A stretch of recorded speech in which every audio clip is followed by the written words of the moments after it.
Alan Morgan, you fall to be sentenced for conspiracy to murder your wife, Carol Morgan, almost 43 years ago. On the evening of August 13th, 1981, a man walked into a small shop in Linslade, Bedfordshire, and made a frantic phone call to the police. He'd come home to find his wife dead on the floor of the store they ran together. Her name was Carol Morgan. She was 36 years old. The cash drawer had been emptied. Some cigarettes were missing, and the husband, Alan Morgan, had a perfect alibi. He'd been at the cinema with the children when it happened. One shop, one grieving husband, 43 years of nothing. For more than 4 decades, Alan Morgan played the part. He gave interviews. He begged for his name to be cleared. He buried his wife and built a brand new life with another woman. He thought he had gotten away with it, but he had not banked on a single witness, a teenager at the time, who would one day open her front door to a detective and say 5 words that would end everything. "I've been waiting 40 years. This is the story of a husband who hired someone to murder his own wife and hid in plain sight for over 4 decades. And this is how detectives finally proved it, without a single piece of DNA. Welcome to Crime Watch UK, where no case stays cold forever. Let's go back to the beginning, Linslade, Bedfordshire. The late 1970s. A quiet corner of the English countryside, near the town of Leighton Buzzard. On a council estate there, a couple ran a convenience store, the kind of local shop where everyone knew your name. Alan Morgan and his wife, Carol. Carol Morgan was, by all accounts, an ordinary working woman, 36 years old, running a small business with her husband, serving her community day in and day out. Their marriage behind the counter was not what it seemed, because Alan Morgan had a secret. He was having an affair. The other woman was named Margaret, at the time Margaret Spooner, and in that affair lay a motive that would sit, unspoken, at the center of this case for the next 43 years. On the 13th of August, 1981, that ordinary life ended in horror. That evening, Carol Morgan was attacked in the shop. The assault was savage, a frenzied, sustained attack with a bladed weapon, an axe or a machete. She suffered catastrophic injuries. She had no chance. We're not going to dwell on the brutality, because Carol deserves better than that. But understand this, the judge who later heard the case would say the sheer savagery of it shocked everyone who attended the scene. When Alan Morgan called the police that night, he was, in the words of investigators, confused and jumbled. And on the surface, it looked like a robbery gone wrong. The till had been raided, about 435 pounds in cash taken, along with some cigarettes. There was even a suspect. Witnesses described a man seen running from the shop, a man with a distinctive feature, noted for his piggy nostrils, a robbery, a fleeing stranger, a devastated husband. That was the story everyone was meant to believe. But there was a problem. Alan Morgan had the perfect alibi. At the exact time Carol was being murdered, he was at the Odeon cinema in Luton, with his stepchildren. He couldn't possibly have swung the weapon. Dozens of witnesses, and a cinema full of people, could place him miles away. So the original investigation, even though detectives had their suspicions, simply couldn't touch him. Listen to how one of the senior detectives would later put it. "It would be fair to say," he said, "that the original investigation team had their concerns and suspicions about Alan and Margaret. They suspected the husband, they suspected the mistress, but suspicion isn't evidence. And Alan Morgan had an alibi carved in stone. So the investigation's focus shifted away from him, toward that mysterious running man, the dark green estate car parked nearby, the stranger with the distinctive nose. The real story was hiding in plain sight, and it would stay hidden for 40 years. The police of 1981 threw everything they had at this case. More than 80 officers were assigned to the murder. They worked out of a hot, cramped incident room in Leighton Buzzard, chasing down every lead. They got creative. A month in, with no arrests, they brought in a forensic hypnotist, actually trying to hypnotize witnesses to pull more detail out of their memories. A local businessman put up a £5,000 reward. Detectives even used Luton Town Football Club's brand new computerized scoreboard to flash an appeal in front of 12,000 fans at a match. Nothing worked. The fleeing man was never identified. The killer was never caught. And slowly, the public moved on, even as the police quietly reviewed the case every 2 years. But here's the thing. While the investigation chased a stranger, Alan Morgan did something that, in hindsight, tells you everything. He went to the press.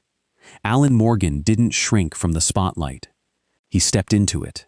To fight the gossip swirling around him, he gave a series of media interviews, insisting on his innocence.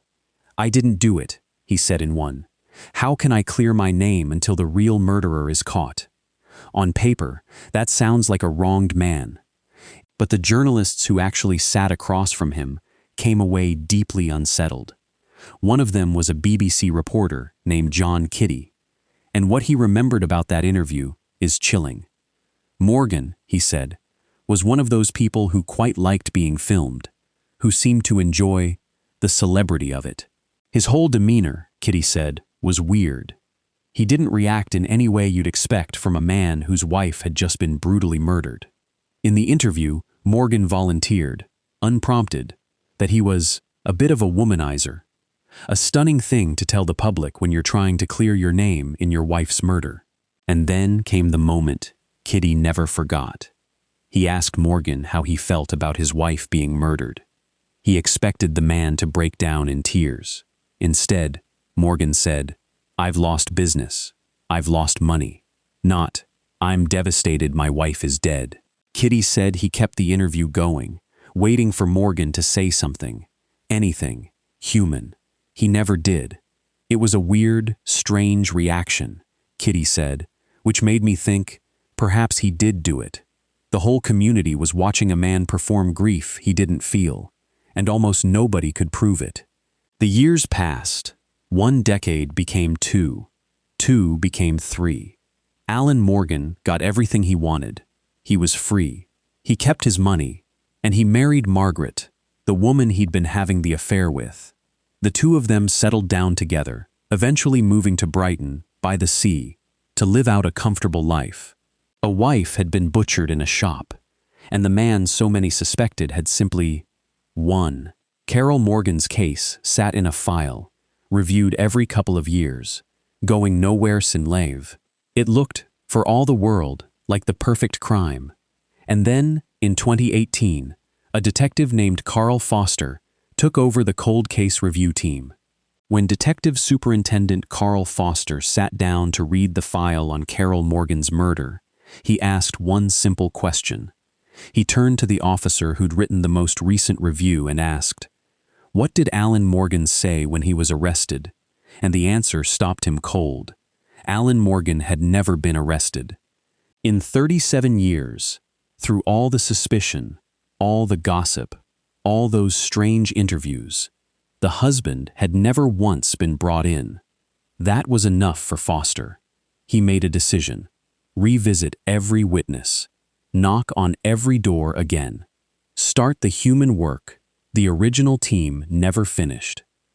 And one of those doors changed everything. When detectives knocked on the door of one particular witness, her very first words weren't, "Who are you?" or "What's this about?" She said, "I've been waiting for you to come see me for 40 years. Her name was Jane Bunting.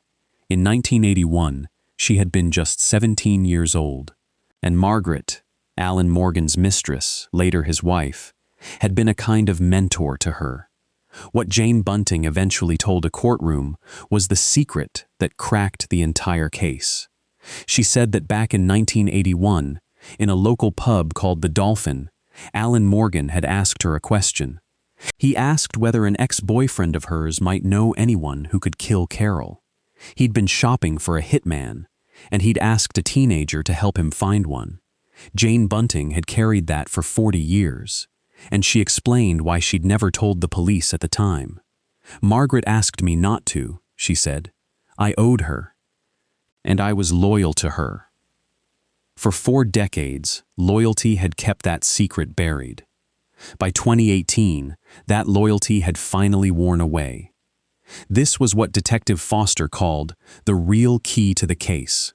Not new forensics, but a change in people's allegiances and loyalties. The bonds that had protected Alan Morgan for 40 years were finally breaking. But one witness alone doesn't convict a man of a 40-year-old murder. So the detectives went back to everything. They had something like 6,000 documents to trawl through from the original investigation. They retraced the old evidence. They revisited dozens of witnesses. And then they did something the police of 1981 never could. They arrested Alan Morgan and Margaret 3 separate times. And they used those arrests to secretly record the couple's conversations. What they captured was damning. In 2019, after they'd been arrested, Margaret was heard to say, "Shush," apparently believing they were being recorded. Alan replied, "I am sorry, and I don't want to say anything, because they might have." And in a letter Alan wrote to Margaret that same year, he wrote a line that hangs over this entire case. "Trust works on both sides. If I didn't trust you, you wouldn't be here, and I would not." Detective Foster put it plainly.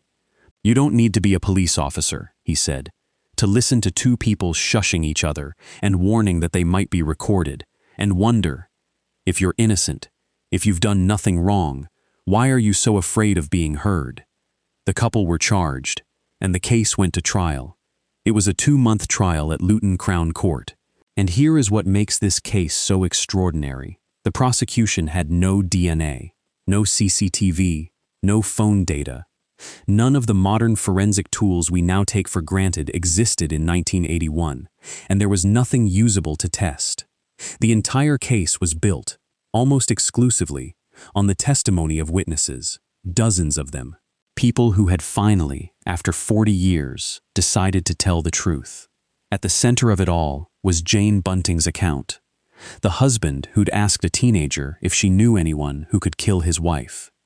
The jury believed them. Alan Morgan, now 74 years old, was found guilty of conspiring to murder his wife Carol. The judge looked at him and called him wicked, noting how the brutality of the killing had shocked all who saw it. He was sentenced to life in prison, with a minimum term of more than 21 years. After more than 4 decades of freedom Carol never got, Alan Morgan was finally going to prison. His wife, Margaret, was tried on the same charge and found not guilty. As she left court, she made no comment. But there is one part of this case that remains unfinished, and it's important to be honest about it. Alan Morgan was convicted of arranging and paying for Carol's murder. He did not swing the weapon himself. He was at the cinema, remember. That was always the point of the alibi, which means the person who actually carried out the attack, the man who took Carol Morgan's life with an axe or a machete, has never been caught. That fleeing man with the distinctive nose, the dark green estate car, the hired killer at the center of it all. To this day, his identity is unknown. Detective Foster acknowledged it directly. In the absence of a confession, he said, "They may never know who physically carried out the murder. But," he added, "the police will do everything in their power to find new evidence and bring that person to justice too." So while this case is solved, the conspiracy proven, the mastermind jailed, a door remains open. Somewhere, perhaps, the man who actually killed Carol Morgan is still out there. Think about what this case really tells us. There was no DNA breakthrough here, no genetic genealogy, no lab, no microscopic clue. By the standards of a modern cold case, the police had almost nothing to work with. What solved the murder of Carol Morgan was something older and harder to escape. The truth, carried by people, and the slow, certain erosion of loyalty. For 40 years, Alan Morgan hid behind a perfect alibi and a public performance of grief. He gave interviews. He played the victim. He married his mistress and retired to the seaside, convinced the secret was safe because the people who knew it were loyal to him. But loyalty fades, friendships sour, and one woman who had stayed silent for 40 years finally opened her door and said she'd been waiting all along. As the prosecutor put it, having lived a lie for decades, Alan Morgan will now almost certainly spend the rest of his life in prison. Carol Morgan was a 36-year-old shopkeeper, murdered in the store she ran by a plot hatched by the man who was supposed to love her. For 43 years, he walked free. Now he doesn't. No case stays cold forever. If this story stayed with you, do one thing for Carol Morgan, a woman who waited 43 years for the truth to come out. Subscribe to Crime Watch UK and turn on notifications so you're there the moment the next cold case that everyone gave up on finally reaches a courtroom. And remember, somewhere out there, the man who actually carried out this attack may still be free. Cases like this one prove a simple, frightening truth. The people who think their secrets are safe are only as safe as the loyalty of everyone who knows, and loyalty, in the end, runs out. We'll see you on the next one.